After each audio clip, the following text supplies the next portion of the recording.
කවුරු කරද හිතන් ඉන්නේ? ඔය චූටි නංගිලා වගේ මූණු වහගෙන යනකොට.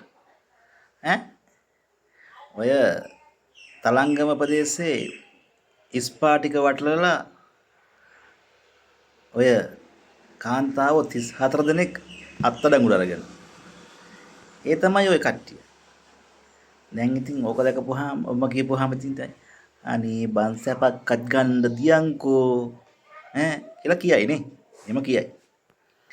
මම මේ මිනිස්සුන්ගේ රස්සාව ගැන මුකුත් කියන්න නෙමෙයි මම ගත්තේ.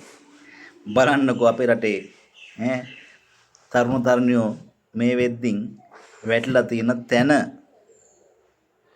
හරිද? කොහෙද මේ ස්පා කියලා කියන්නේ? ස්පා වල ආයුර්වේද සම්බාහන මධ්‍යස්ථාන කියලා ලොකුවට බෝඩ් එකක් ගැහුවට ආයුර්වේද සම්බාහන මධ්‍යස්ථාන වල තියෙන්නේ ඕකද? නෑනේ.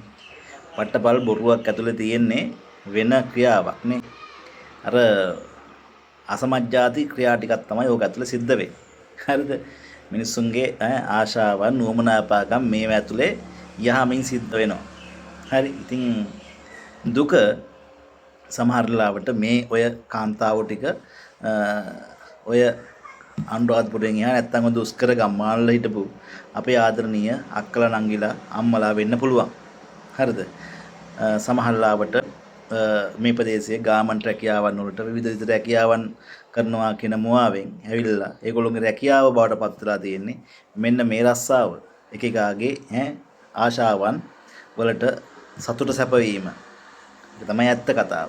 කාන්තාව විදිහට ඉතින් ඔක කවදාවත් ආසාවෙන් කරන දෙයක් නෙමෙයි. මුදල් ලැබීම හේතුවෙන් යම් කාලයක් ආසාවෙන් කරත් ඔක ටික කාලයක් කරලා යනකොට ඒක මහා තිරිසන් රස්සාවක් බවට පත් වෙනවා. Tamanටම දැනෙනවා ඒකේ තියෙන අප්‍රසන්න භාවය.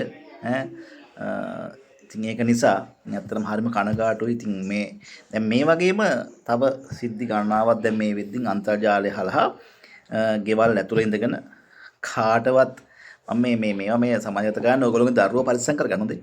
ඔයගොල්ලෝ හිතන්න එපා ඔයගොල්ලෝගේ දැරිවිය ගේ ඇතුළේමයි ඉන්නේ. අනේ කෙල්ල කොහෙවත් යන්නේ නැහැ. කෙල්ල ගේමයි කියලා. කෙල්ල ගේ හිටියට, කෙල්ල කාමරේ හිටියට එයාට කරන්න පුළුවන් රස්සාවක් දැන් මේ වෙද්දී නිර්මාණය වෙලා තියෙනවා. ඒ රස්සාව වලට දැන් අපේ තරුණ පරපුරේ ගොඩ දෙනෙක් මේ වෙද්දී යොමු වෙලා තියෙනවා. හරිද? ඔන්ලයින් සෙක්ස් ඔන්ලයින් කාමුකත්වයට මේ වෙද්දී බොහෝ දෙනෙක් ලංකාවේ පෙළඹිලා ඉන්නවා. හරිද? අන්තර්ජාලය පුරා ලයිව් ඇවිල්ලා ඒගොල්ලෝගේ නිර්වත් දර්ශන ලෝකයට පෙන්වමින් ඒගොල්ලෝ මුදල් හම්බ කරන ක්‍රියාවක් මේ වෙද්දින් තියෙනවා. ඉතින් ඒකට අපේ රටේ තරුණ තරුණියෝ බොහෝසේ ඊටාම ශීඝ්‍රයෙන් ඇදලා යනවා. හේතුව තමයි ඊට බරපතල ප්‍රමාණයේ මුදල් ලැබෙනවා. ඩොලර් වලට තමයි මේ දේවල් සිද්ධ වෙන්නේ සමහර තැන්වලදී. ඒක නිසා රුපියල් 7 ඉදිරියේදී අපේ මිනිස්සු ඕනම දෙයක් කරනවා. ඒක තමයි ඇත්ත. ඉතින් සමහර ලාවට අර කාගේවත් ග්‍රහණයකට යන්නෙත් නැහැ. කාගේවත් අතපත ගන්න යන්නෙත් නැහැ. මුකුත් නැහැ. හැබැයි එයා ගේ ඇතුලේ කාමරේ ඉඳලා එයාගේ නිර්වත් ඡායාරූප දර්ශන ටික එළියට දීලා ඉවරලා එයා මුදල් හම්බ කරගත්තට දැන් අද අපේ සමාජයේ තාරුණ්‍ය පත් වෙලා තියෙනවා. ඉතින් හරිම කනගාටුදායක සිදුවීමක්. ඒ වගේම තමයි දැන් මේ ඔබ දැකපු සිදුවීම ස්පා කියන මුවාවෙන් අපිට තරුණ තරුණියන් අලවි වෙනවා මුදලට එකෙකාගේ ආශාවල් වෙනුවෙන්. ඉතින් කනගාටුයි. ඉතින් ඔබත් ඔබගේ දරුවා පිළිබඳව, දැරිවිය පිළිබඳව ඊටම කනගාටුවෙන් උනත් කියන්න තියෙන්නේ පරිස්සමෙන් කල්පනාවෙන් ඉන්න. ගෙදර හිටියා කියලා කිව්වත් ඔබ අනිවාර්යයෙන්ම ඈ පිළිබඳව ඈත මුදල් ගැවසෙනවද? යා පාවිච්චි කරන දේවල් පිළිබඳව, අඳිනපත් දේවල් පිළිබඳව, කනබොන දේවල් පිළිබඳව ටුටක් විමසිල්ලෙන් ඉන්න. එතකොට ඔයාලා තේරුම් ගන්න පුළුවන් එයාට කොහෙන්ද මුදල් එන්නේ, ගේ ඇතුලේ ඉන්න මිනිස්සයාට මුදල් එන්නේ කොහොමද කියන එක හොයාගන්න පුළුවන්.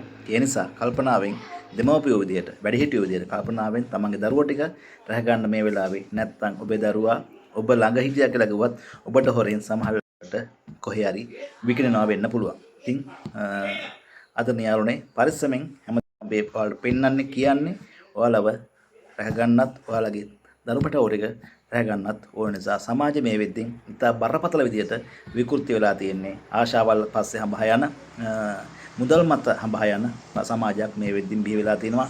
අම්මා අප්පා සහෝදර සහෝදරියෝ කිසිම කෙනෙක් අඳුරන්නේ නැහැ. සමාජයට වල්මත් වූ පිරිසක් මේ වෙද්දී බිහි වෙලා තිනවා. ඒ නිසා පරිස්සමෙන් ඔබේ දරුවා රැක ගන්න කියන ආදරණ ඉල්ලීම කරනවා. ගිහින් එන්න. ඔයාලා හැමෝටම සම්මා සම්බුත් සරණයි.